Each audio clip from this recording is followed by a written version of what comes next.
Welcome in everyone for the deep dev dive of Concord Stories. It is one of the Fallout 4 modding teams I am working with after finishing the first version of my submarine player home, and our mission is to bring in some more life to the town of Concord in Fallout 4 with the Sim Settlements 2 repopulation system. So we have to write stories, characters, design quests, dialogues and interior cells as well the player can explore. If you want to know more, I can highly recommend checking out more on ConcordStories.com. A reminder, we stream together on Twitch as we are creating this super massive mod, and you can see here my interior work of the Bibliodome, a small bookstore hosted by a former writer boss named Lilith, who grew up in a bookstore and hence possesses a rather wild form of expressing themselves. A lacking valor marrow shalt be thine, unfit trespasser of foreign territory. Which intentions are these seeking to dareth violate the boundaries of Mineth? And that is the whole joke of the character, really. Of course, I won't voice the character. I'd need a way more British accent for that. Though, I may or may not have one or other thing in store for you there. I shall come down to cause chaos, destruction, and misery! You interested? Not today. Then go back to your shitty little trash can, you little lice-infested rat, coward!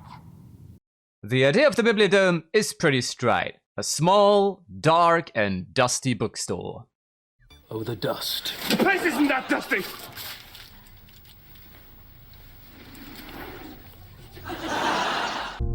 Because, have you ever wondered why we have books to read in Elder Scrolls, but none of those in Fallout?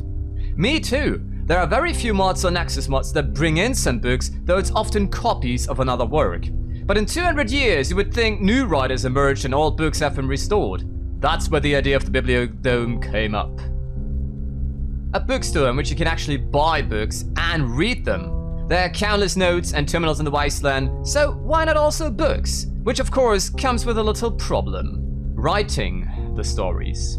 If you wonder why it has been so silent lately, yep, that's why. And before you ask, no, I will not let AI write the stories of my ideas, as it would hence lack the personal touch of wording and usage of proverbs, anecdotes, and human moments. Wait, SpongeBob! We're not cavemen! We have technology!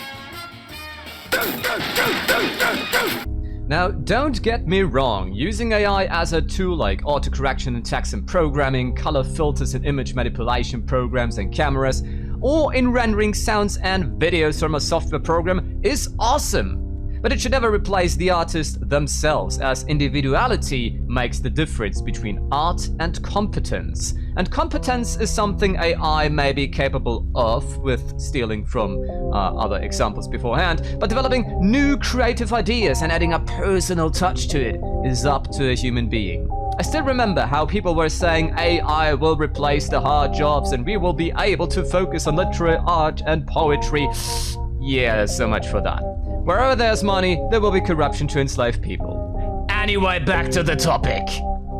If you follow my channel on Wattpad, you can follow the progress there too without having to wait, as I doubt Concord Stories will have any other but PC due to its massive size.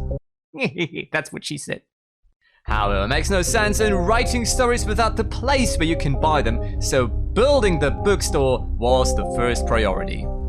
I wanted to make something more interesting than the generic bookshelves like in the Cabot house that are just a plain, straight wall, as you can see. I wanted to make it a bit more interesting and a bit more chaotic, and started making 2 columns of bookshelves at the start that are more in detail, and then copy and paste over the single rows for randomization.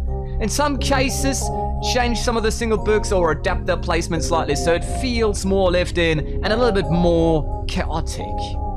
In addition, the player shall also discover the filthy secrets of the owner, who has a rather dark past as a writer boss, which is why I came up with the idea of a bookcase store within these shelves that would lead into a secret room.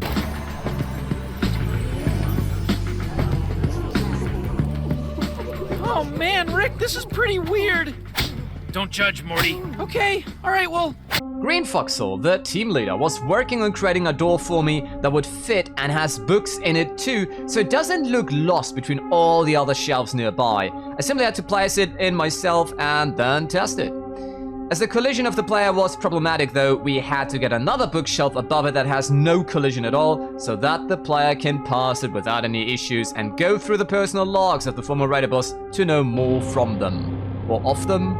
Oh my god, English. At any rate, that is what we're going to try to do. For the lightning. Lightning? No, for the lighting, not the lightning. English, motherfucker, do you speak it? I went for a rather dim and grainy one so it'd really transmit the feeling of an old and dusty interior where all the dissolving pages are flowing particles in the air. But it ate a lot of the performance so badly, I didn't want to get rid of the chandeliers that fit the charm, so I had to double down on that one before people's PCs blow up. And a lot of people complimented my lighting work with the K1337 Submarine Player Home 2 and asked how I do the lightning. Again, lighting, not lightning. What is it? Can you speak English? Fuck you! Warm colors are perfect for making it feel cozy and welcoming. Or hot and boiling if you want to build something like Sorga's Ironworks. Those are usually in the yellow range of colors. Neutral colors, like a simple white or gray, is great to transmit the feeling of neutrality or simplicity. Great for places like an office or other workplaces of such kind. Cold colors, so the blues, are the best for an eerie and haunting feeling, like a lost hospital of horrors.